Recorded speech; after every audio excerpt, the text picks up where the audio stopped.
It is, of course, inevitable that The Last Jedi will be compared to The Empire Strikes Back, not just because they're both the second acts of a trilogy, which is the part of the story where things tend to go wrong for our heroes, but also because all Star Wars movies from now until the end of time are likely going to be compared to The Empire Strikes Back, because it is widely regarded as the best Star Wars movie ever made. And honestly, I tend to agree with that. Empire probably is the best Star Wars movie, though it's not my personal favorite. That would actually be Return of the Jedi, for reasons I'm not going to get into now. But what really makes Empire the best Star Wars movie, and is it a formula that The Last Jedi should attempt to mimic, or one it should steer clear of, especially after so many criticize The Force Awakens for being too much like A New Hope? Well, if you ask 100 different fans why they love Empire so much, and why they think it's the best Star Wars movie, you'll probably get 100 different answers. And the funny thing is, when it first came out, people really didn't know what to make of this movie after the fun and uplifting tale the original Star Wars offered. And a lot of people actually didn't like it at first, because it was so dark and different from its predecessor, and did something that had never been done in a movie before. It embraced the fact that it was a second part of a story, and knew there would be a third. In other words, it wasn't afraid to be truly dark, and have everything go wrong, and even have the movie end on a giant cliffhanger. So after A New Hope changed movies forever, The Empire Strikes Back went ahead and did it again in its own way. And when I say this was a dark movie, just think about everything that happens here. The rebellion loses, and loses badly, at the Battle of Hoth. Han, Leia, Chewie, and C-3PO are relentlessly hunted by Vader, eventually captured because Han is betrayed by his friend, and then Han is tortured simply to lure in Luke. And of course, Han is also then frozen in carbonite just to test to see if the process will work on living beings, and then given to a bounty hunter, and of course, our heroes fail to save him by the movie's end. Then we have Luke, who falls for Vader's trap and abandons his Jedi training despite the pleas and warnings of both Yoda and Obi-Wan, only to then have his hand cut off, learn that his original mentor Obi-Wan basically lied to him and that Vader is actually his father, and then when offered to rule the galaxy with that father, Luke chooses to kill himself instead of giving to the dark side, because let's face it, Luke really couldn't have thought he was going to survive that fall. So how similar should The Last Jedi be to all that? Well, as I kind of mentioned before, in a sense it'll have to be, since it is again the second act of a three-part story, the one where our heroes or protagonists are tested and usually fail. In both previous second acts in Star Wars trilogies, both our heroes also failed, with Anakin losing to Dooku and Luke losing to Vader, and of course, both also lost a hand. And I know it's a pretty safe bet to say that Rey will also suffer some kind of defeat in this movie, and for all we know, also lose a hand. Because also like Luke and Anakin, she had a major victory in the first part of her story by defeating Kylo Ren, whereas Luke blew up the Death Star in his first movie, and Anakin destroyed the droid control ship in his. And if Rey makes it through Episode 8 without any true trials or tribulations, and again has a major victory, well, it will only give credence to those who think she is a Mary Sue, not to mention really start to take the excitement and tension out of this trilogy, as we begin to wonder if anything can really stop her. And of course, the only way that really works is if she goes to the dark side, but that is another topic. So yes, in that respect, that our main hero must be tested and fail, this movie will have to be like The Empire Strikes Back. It also likely will, and should, have the same type of darker and even depressing tone and feel as Empire did, where we're left wondering, how can our heroes ever hope to win and overcome all this? These are the things that this movie should not fear to mimic, but should instead seek to embrace. But what about other things, like story elements? Should this beat for beat be anything like The Empire Strikes Back, or should it avoid that at all cost? Well, the funny thing is this movie is very much set up to be a lot like Empire in terms of story. First, there will almost certainly be a reveal as to who Rey's parents are, or at least what her origin is, which is similar to Luke learning Vader is his father in Empire.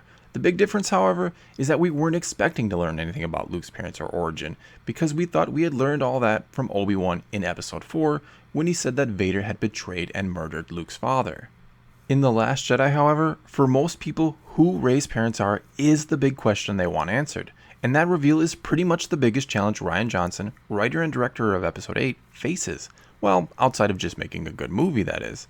And it's not just who he has decided to make Rey's parents that is a challenge that will either be loved or hated by fans, though no matter what he chooses, I have no doubt there will be people on both sides of that fence.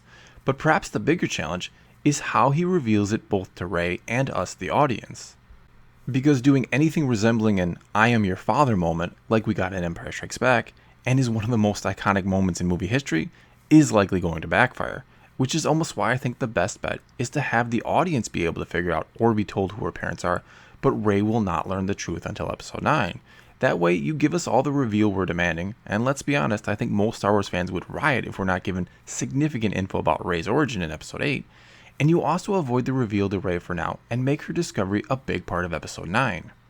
Another way this movie is going to be like The Empire Strikes Back is that Rey is going to be trained just like Luke was, and something has to happen to interrupt that training one way or another, because there's no way this movie begins and ends with Luke just training Rey on that island. They either have to be discovered there, or one or both of them will need a good reason to leave, which again is a lot like Empire, where Luke leaves to save his friends. And since we know that Finn is going to go behind enemy lines and infiltrate the First Order, there's even a good chance that Rey, just like Luke, abandons her training strictly to go and save her friends.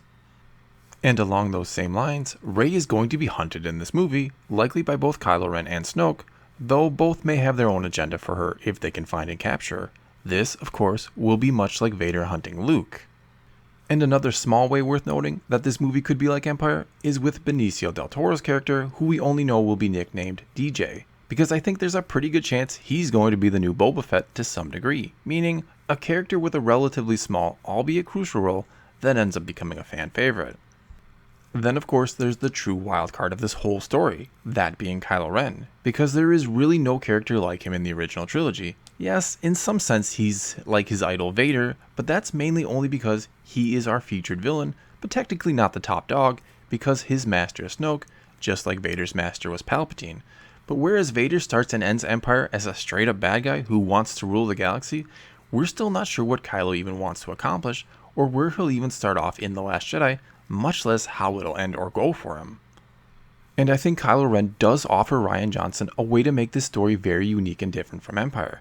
And as I've said before, I think Kylo is as much a main character in this trilogy as Rey is, especially if Rey does not turn out to be a Skywalker.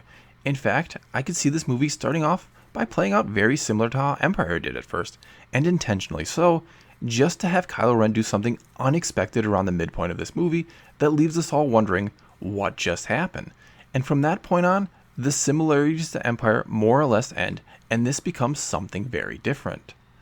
And I truly feel like that's their best bet here, because the comparisons to Empire are going to be there. There's just no way around that.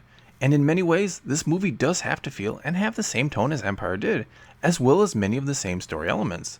So why not start the movie that way, by getting us all thinking that we know where this is going, and then turn the whole thing on its head, and make us all realize we have no idea where this story is going. This is even something they seem to be hinting at in the behind the scenes look they gave us at D23, that this will be very different from what we've gotten before, and that this story is going to go in the opposite direction than we expected. And as much as I love The Empire Strikes Back, even though it isn't my favorite Star Wars movie, and as much as I love the story of the original trilogy as a whole, this new story should be vastly different from it from this point on. And your best character to really start to get that change going is Kylo Ren. Well, that's all I got for you this time. Now it's your turn to tell me what you think. How much should The Last Jedi be like The Empire Strikes Back? Should it be similar, or should it steer as clear from it as it possibly can? Let me know in the comments below, and let's talk some Star Wars. And until next time, thanks for watching.